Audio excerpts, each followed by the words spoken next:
যেই কোনো গুনাহ থেকে বেঁচে থাকার জন্য আপ্রাণ চেষ্টা করা, আর বিশেষ করে যে সমস্ত অপরাধের শাস্তি হিসাবে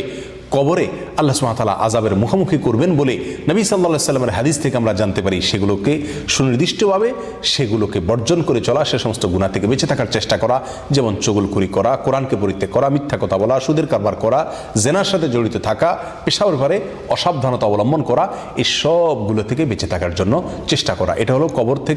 কবরের আযাব থেকে মুক্তি লাভের অন্যতম এবং প্রথম উপায়।